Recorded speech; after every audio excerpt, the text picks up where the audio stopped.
I'm gonna tell you just like kind of a brief history of my backstory with my ex-wife because I'm previously divorced.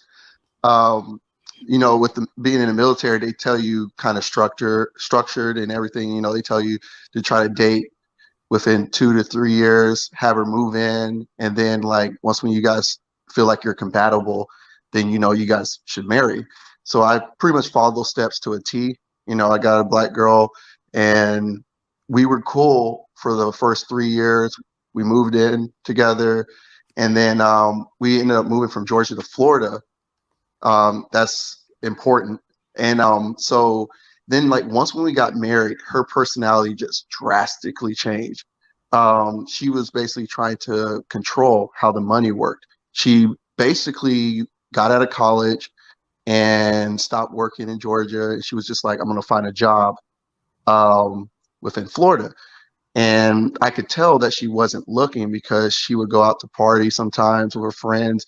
And I have nothing against, my wife partying with her friends as long as she is good. We kind of made this agreement, like as long as you don't cheat and don't like, do anything that would embarrass me out in town, because a lot of military people know who she is. Um, you know, uh, I'm cool with that. But then she was just going out too many times. She was trying to control the money. I was a beta male at the time, I could say, honestly. And I learned from the mistakes of my past. And she was basically using me. She played the game and she thought that, military makes all this money, which we really don't. And my friends were telling me, hey, you need to get out of the situation quickly or else she's going to take you for what you're worth. And I listened to them, and we ended up getting divorced. Well, she was trying to say that I assaulted her, and she went to the base police because we were living on base at the time. And her modern personality was not good for them because she was like being very rude to them and everything, and they didn't like that. And then they came to the house, they talked to me about it, and they was like, well, she didn't put any paperwork down or anything. She had no bruises or anything. So they were just trying to get my backstory because, you know, they were just trying to see two sides of the story.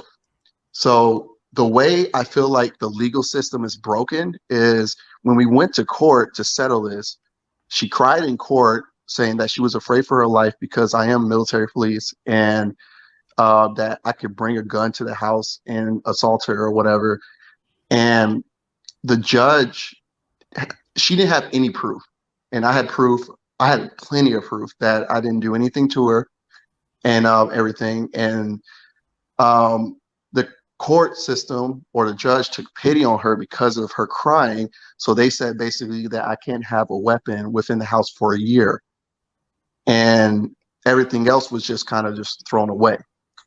And like me personally, like he saw it as a victory for me, but I saw it as a loss for myself because I shouldn't have been penalized at all. Nothing happened to her, but I got penalized for not having a weapon at the house, which I couldn't because I lived on base, and he knew that.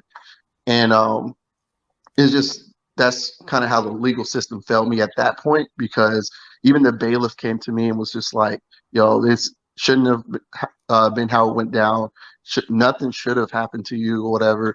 But the court systems are more toward females than they are towards males.